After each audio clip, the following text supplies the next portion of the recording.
Hello, my name is Jane Pierce. My company is Tarot Jane, and I'm here to talk to you about astrology. We've got a nice, easy astrological setup for the weekend and into Monday's new moon, which is a relief because we've had 2 eclipses in the last month, and those energies have given us a lot of opportunity to make changes and to shift our energy. That energy of change will be with us for the next 6 months. And running alongside it from February 4th for the next 4 weeks after that will be a very easy new moon energy. The new moon in Aquarius is curious. The sun and moon are together, and it makes it both subconsciously and consciously, both emotionally and rationally. We're striving to make those new horizons, to discover and to be curious and explore what's out there. But Aquarius energy is absolutely fantastic, and it's got a couple places where it's got a lot of help. The biggest one is that Saturn and Neptune are trine, and that's an energy. Saturn is practical and Neptune is spiritual, so you can look for material gains from a spiritual pursuit. You can look for being grounded and practical while striving to reach a high ideal and lofty goals. Whatever that Saturn practicalness and Neptune spiritualness combines with for you, they're going to combine very well. And to make that new moon more powerful, it's on the midpoint. What that means is that the triangle that could be formed by Saturn and Neptune, one leg of it being the line between those two, halfway between them is where this new moon's occurring. So we call that a midpoint, and it makes the Saturn-Neptune trine even more powerfully felt during this new moon energy. So I hope you have the chance to take advantage of the new moon energy, of the Saturn-Neptune trine. And no, we've got a couple other things working in there. On Tuesday, Mercury and the Sun were exactly conjunct. And a Sun-Mercury conjunction gives a lot of energy and improves our communication. We're going to feel that throughout the week, and it's still close enough to be active in the full moon on Monday. So if you've already noticed an urge to write, an urge to communicate, start a conversation, be interesting, not quite emotional, but fascinated by all of the things around you, then take advantage of it. Write something interesting, start a great conversation, or look to have your mental capacity bright and sharp and used to learn.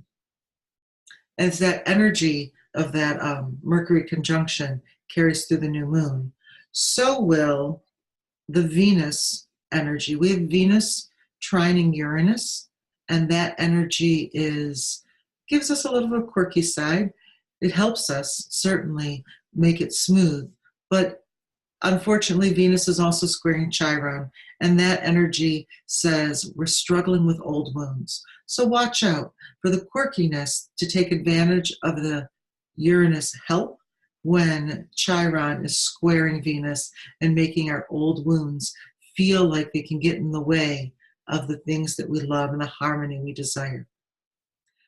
So with Venus entering Capricorn, we've got a great opportunity to make that Uranus-Venus trine and the Chiron square to help us to ground it, to make it practical, to find livable ways to apply those changes and to heal those wounds, or ways to honor ourselves in the future in a simple, materially effective way.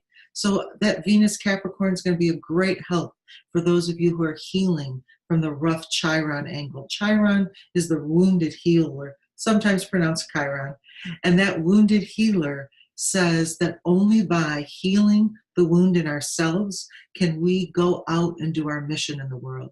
I like to think of Chiron as the planet that rules Alcoholics Anonymous and other support groups. It is only somebody who's recovered from alcoholism or is recovering that can help you heal that wound. And so that Chiron in your chart is where your wound becomes your point of healing.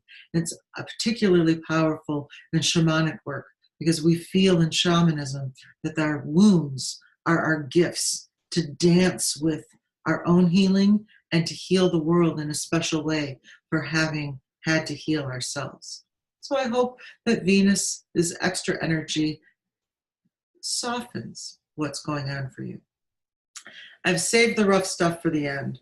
We have a pretty difficult angle between Mars, which is in Aries in its natal sign, and it's doing great, but it hits a rough angle with Pluto. And so that square between Mars and Pluto could show power struggles coming up. People who are aggressive and not pursuing their own transformation into a better self are all of a sudden struggling with this I need to aggrandize themselves, to be important, and to step up and say, look at me. That energy, that aggressiveness that Mars brings is not working well right now. It's actually going against people's transformation. So if you're feeling a power surge, slow down. Allow that energy of Mars and Aries to build deep and strong changes instead of an aggressive, impatient action, which it so longs to do. Because with Pluto squared, that action will not go smoothly. So I hope all of you are tamping down or digging in with that Mars-Pluto square and letting the new moon that comes on Monday give you the energy to start something new. You can take that Mars initiative and apply it to something that launches itself on Monday when it will have a powerful chance of success. As always, if you want to know more about what's going on in your chart, then you can contact me at tarotjane.com.